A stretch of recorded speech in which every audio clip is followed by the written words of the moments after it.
This afternoon, the President is looking forward to officially announcing the new chairman of his Board of Advisors for the White House Initiative on Historically Black Colleges and Universities. Johnny C. Taylor, Jr., who will be taking on this important role, is the former president of the Thurgood Marshall College Fund and is currently CEO of the Society for Human Resource Management. As you all know, the President previously signed an executive order promoting excellence and innovation at HBCUs. He believes this initiative will advance America's full human potential, and with today's announcement, he continues to demonstrate his commitment to HBCUs. Before taking your questions, I want to take a moment to highlight the historic obstruction by Senate Democrats, an issue that represents a threat to America's interests and security. Compared to the 4 previous administrations, this Senate has confirmed the fewest nominees. Senator Schumer's tactics have led to 73 fewer confirmations than the next closest administration. Half of President Trump's nominees are still waiting for confirmation in the Senate. The obstruction is so out of control, even some Senate Democrats believe it is inappropriate. Senator Amy Klobuchar, a Democrat from Minnesota, said, quote, "I don't believe we should be holding nominees hostage. Enough is enough. We need people who are qualified to fill these important positions in our government. In the coming days, we'll be highlighting specific qualified nominees who are, as the senator said, being held hostage by Senator Schumer. Take, for instance, Rick Grenell, the president's nominee to serve as ambassador to Germany. Mr. Grenell, a Harvard-educated, experienced diplomat, was the longest-serving U.S. spokesperson at the United Nations. He was nominated in September of last year. He was reported out of the Senate Foreign Relations Committee with bipartisan support. He is waiting to represent America's interest and be our country's top voice in a G7 country. In short, Senator Schumer's hyper-political delay on Mr. Grenell puts our national security and America's foreign policy interests in jeopardy. The Senate should move to confirm him immediately. We will continue highlighting more of these examples of Democrat obstruction in the days ahead. Finally, I'm sure, on a lighter note, I'm sure you all remember 11-year-old Natalie Dalton, who wrote into the President offering to cook for him. We're excited to announce today that Natalie and her 8-year-old cousin, Celia, will be coming to the White House on March 23rd to work with the White House kitchen staff. We look forward to hosting them, and with that, I will take your questions. John. Sir, Admiral Mike Rogers, the head of the NSA, said that he has not been granted any additional authority by the President to confront Russian cyber intrusion, interference with our election systems. Why has he not been given that authority?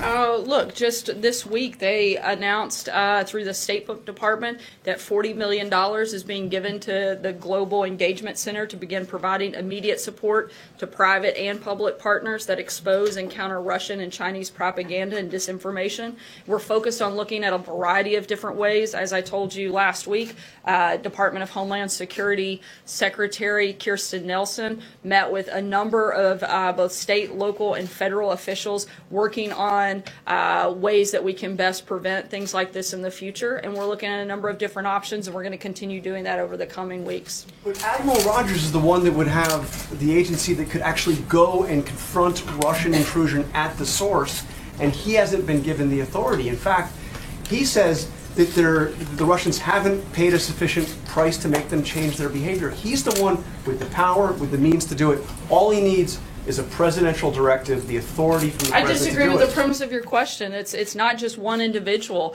It's looking at a number of different ways. He's in charge of Cyber Command. Why not give him the authority? Nobody is denying him the authority. We're looking at a number of different ways that we can put pressure. Look, this president, as I told you last week, has been much tougher on Russia than his predecessor. Let's not forget that this happened under Obama. It didn't happen under President Trump. If you want to blame somebody on past problems, then you need to look at the Obama administration. The president is looking at all of the different causes and all of the different ways that we can prevent it, and as we find different ways that we can do that, we're implementing them. Like you see with the money that was allocated from the State Department, as you see with the conversations that the secretary from the DHS is having, we're going to continue looking at different ways to combat it, and I would imagine that that will be certainly a big part of it, but I can't speak to anything further on it right now. This is not about the past, though. This is not about the past. It's about protecting intrusion in the next election. Exactly. He says he needs the authority, and he hasn't been given it. Well, I can't speak to that specifically. I can tell you that we are taking a number of steps to prevent this, and we're looking at a variety of other ways that we're going to continue to implement over the coming weeks and months. Justin? I had one on the renewable fuel credit, but first, just a housekeeping one on clearances. The Oversight Committee requested details from the White House about still pending clearances among White House staffs and whether there's any derogatory information. They set a deadline of tomorrow. The Senate Judiciary Committee sent a letter over today asking for some of the same information. I'm wondering if the White House is going to plans to comply with those requests, and if I know you've been hesitant to release some of that information, even in aggregate. I haven't been hesitant. I've been very clear that we don't discuss security clearances. And that's not changing today. It didn't change yesterday. It's not going to change tomorrow. Probably not going to change next week. I didn't say that. I said I'm not going to discuss security clearances with members of the press. And that hasn't been different at any point during this administration. And we have no intention of changing it right now. Well, are you going to comply with those? I'll let you know when we have a chance to review that and make a decision. But Sorry, back to go the fuel ahead. standard question. Yeah, you guys put out a statement today saying that the president supports the renewable fuel credit, but also that he is supportive of energy producers. So it seems that the issue here is whether or not the president of the White House supports a cap to lower the cost of credit waivers. So I'm wondering if you could tell us what the president's position is on that. Look, the president knows that there are a lot of differing views on this issue. We're going to continue having conversations. He met today with Senators Cruz, Ernst, Grassley, and Toomey to discuss this and to continue that conversation. They have a productive meeting, and we're going to continue working with not only those members but others as we go through this process. John? Two questions, different topics. If I could return to something that we talked about yesterday, the president's support to raise the minimum age for buying a long gun from 18 to 21. He expressed support for that idea in a tweet last Thursday. He talked about it with the students from Marjorie Stoneman Douglas. Didn't mention it at CPAC, didn't mention it with the governors, said he had lunch with Wayne LaPierre. To be fair, and Chris of all of the governors, when that conversation was opened, none of them mentioned it either, but in a 2-hour discussion. But he had supported it. So. He had lunch with Wayne LaPierre and Chris Cox. The NRA remains firmly opposed to this idea of raising the age for long guns. The president said yesterday, if they're not always with you, sometimes you got to fight them. Is he willing to take on the NRA on this idea of raising the minimum age for buying a long gun? The president still supports raising the age limit to 21 for the purchase of certain firearms. We're meeting with bipartisan members of Congress tomorrow. We expect that to be a topic of discussion. He knows that everybody doesn't necessarily agree. We're not going to get into the details on the specifics of what we will propose, but we expect that to be part of the conversation tomorrow. Question number two on the unrelated topic. Jeff Sessions confirmed a few minutes ago that he is going to open an investigation into FISA abuses during the election. The president clearly has been expressing that he believes that Sessions should look into this.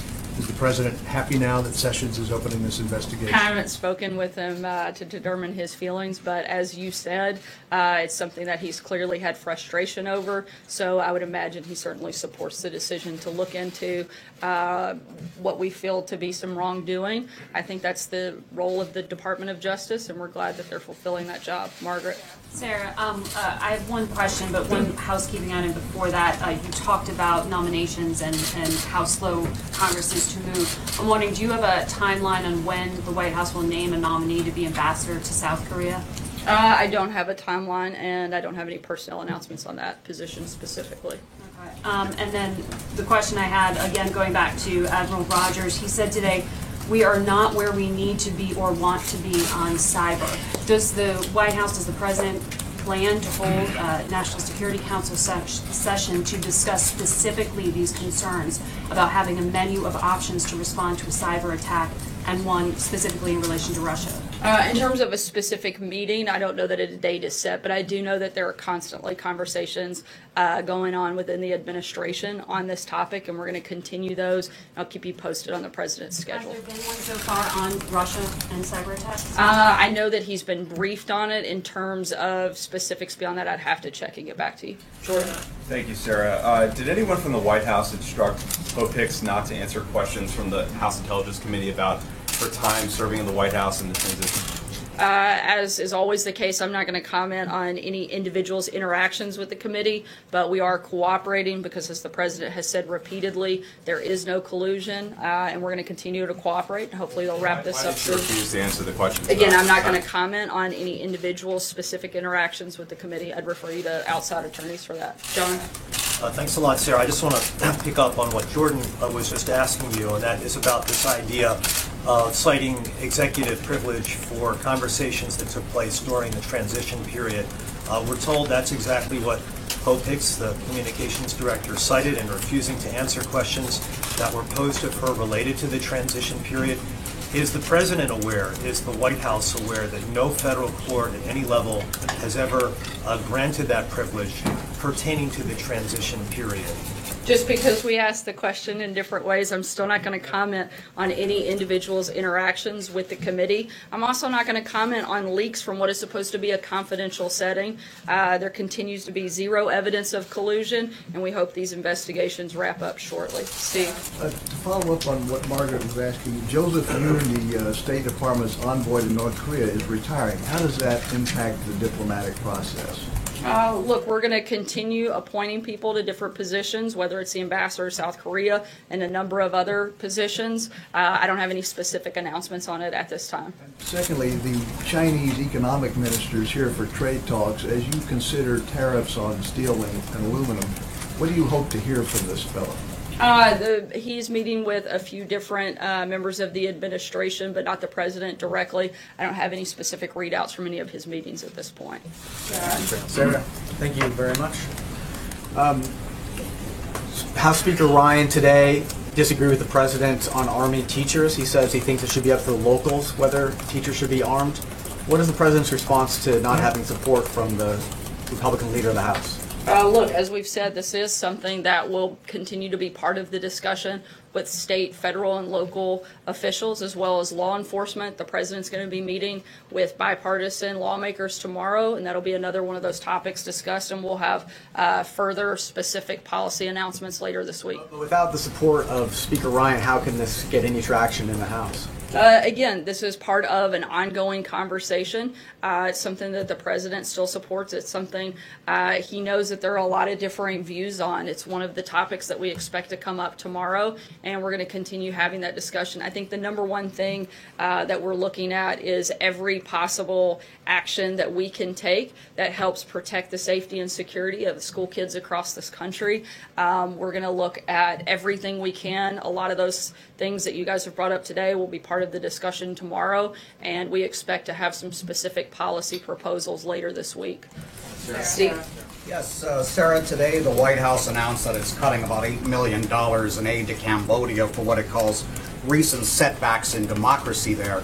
Can you talk a little bit about what went into this decision and why specifically just Cambodia and not other countries where there have also been recent setbacks to democracy, such as neighbor Thailand? The elections that happened earlier this month failed to represent the genuine will of the Cambodian people. That gave us great cause for concern. These setbacks compelled the United States to review that assistance. Based on the review, the government will suspend or curtail several assistance programs intended to support the Cambodian government. I don't have anything further at this point. Anita? Two questions on two different topics. First, does President Trump believe that the governor of Missouri, who, as you know, has been indicted, should resign? I haven't spoken with him about that. Okay, can you go back to But my guess is that he would refer to the people of the state of Missouri, but I haven't spoken directly with him, so I have to go back to The you. president's the leader of the Republican Party, and obviously the governor's well, Republican. Well, I mean, he's a Republican. Anita, I haven't spoken with him. I'd have to ask Can him. you go back to me on that? Sure. Okay. Second question. The president's having several meetings, as you mentioned, with lawmakers of both parties this week on other topics. Is he going to be talking to them about immigration? His deadline that he said, March 5th, is next Monday. Congress is nowhere near doing anything about that. Is that still the deadline? Is he encouraging them to get something done? Absolutely, he's encouraging them to get something done. That's why he laid out exactly what he expected to see in a proposal that would not only help solve the DACA problem, but also provide border security. The president went above and beyond what previous administrations have done and offered on that program. It's really sad that Democrats are not willing to come to the table, get something done, and actually fix problems and do their job. But the president is still hopeful, and we're going to continue pushing forward and hopefully get something done. What's going to happen on Monday when the deadline comes? Again, we're still hopeful that something happens on this and that Congress will actually do its job. Olivia? Thank you, Sarah. I've got a couple for you as well. One in North Korea. Joseph Yoon, who's sort of the point person for North Korea policies, announced he's leaving. Does the president plan to replace him? I don't have any personnel announcements at this time. And then we're heading into the midterm election year, obviously. Have White House staff been briefed on the do's and don'ts of political activity, including the prohibition on using formal titles in campaign literature? I know for sure that cabinet and senior staff have been, and I believe a paper memo was distributed to all staff, but I'd have to verify that to be sure. But I know that both cabinet and senior staff have been briefed on upcoming midterm elections and what they are allowed to do and not do tomorrow. Thank you, Sarah. Does the president believe someone who's on the no-fly list because of suspected terrorist activity should be able to buy a gun? We haven't spoken about that specifically and don't have any policy announcement on that front. I don't want a policy announcement. I just want to know if he thinks Well, that would be somebody a on policy, whether or not the president supports something or not would be a policy. He doesn't know? I said I haven't spoken with him about it, so I'd have to get back to you. John? Thank you, Sarah. Two brief questions. One, I know it's been announced the president. He's closer to That was such I know. good I timing. noticed that too. I mean, you're moving up in the world, John, and it scares your colleagues. I think they're making them nervous. That was just such great timing. You sat down and you called him right there. Thank you. Thank you, Sarah. Thank you, Anita. You're welcome. Got a lot of support, John. Yeah. Reverend Billy Graham's funeral is this Friday. We know the president will attend. Has it been determined whether he'll make any remarks, any of the eulogies, or will he be just there as a mourner and family friend? I'm not sure on the specifics. I do know he plans to attend there as well as head to the Capitol tomorrow for that stop. The other But in question- terms of specific remarks, I don't have any comment on that at this point. My other question is that the president's two immediate predecessors did a lot to build and expand the faith-based programs within the White House and throughout the executive branch of government. Many governors followed that example, among them your father. It has been said that this president has not followed through on that there is no faith-based office within the White House now. Your reaction? Look, I don't think an office is what determines the faith of the administration. I think that we have a number of people. Right. I think that's something that the president has a faith council and a advisory council that regularly come to the White House and meet with. But I think in terms of whether or not you have an office doesn't determine the faith of the administration. I think we probably have actually more people front and center speaking openly about their faith and advocating and helping build on that foundation than probably any previous administration has. Francesca? Thank you, Sarah. You've mentioned several times that you expect to have some policy announcements later this week. Just want to follow up on that and clarify. Are you saying that this week the White House will have a specific list that would be detailed or an outline of the specific policies that the president would like to see in legislation on gun control, gun violence prevention? Is that what you're saying? Specific to school safety, yes, we expect that there will be some policy proposals that will be out by the end of the week. As I've noted a couple yesterday that the president has already voiced and the administration have voiced support for both the Cornyn legislation as well as the Stop Gun Violence Act. Both are pieces of legislation that the administration supports. Following up on that, though, you've also said that before the president can support some of those things, he'd like to see what's in the legislative text of those bills. We've talked about universal background checks in there before, but one of the two senators of this bipartisan bill who would be putting this forward says that they're not going to put that back forward until they're certain that they have the president's support for something like that. So conceptually, does the president support the idea of universal background checks, and would he be willing to support Senator Manchin and Senator Toomey's legislation on that? At this time, the president, the only two specific pieces of legislation that we are announcing support for, the two that I just mentioned. Anything further will come later this week. The president, as I've said, expects to meet with a number of lawmakers tomorrow from both sides of the aisle, and we'll have some more information about specifics after that. Blake? Thank you. I want to ask you what's happening in Georgia as it relates to Delta Airlines. The background, as I'm sure you know, they withdrew benefits for NRA members, and now the lieutenant governor there is saying that maybe there should be a tax break for Delta. The lieutenant governor said, quote, corporations cannot attack conservatives and expect us not to fight back. On the narrow front, does the White House believe that conservatives are under attack in the state of Georgia? And more broadly, does the president think it's a good idea for a state government to target a business for retribution for decisions that the business decides that it wants to make? The administration is focused, when it comes to this conversation, on what we can do to help the safety and security of America's children. That's our focus. We're not weighing into other sidebar conversations right now. Hallie? Sarah, thanks. I want to ask you about Syria and some developments there, but just two quick clarifications.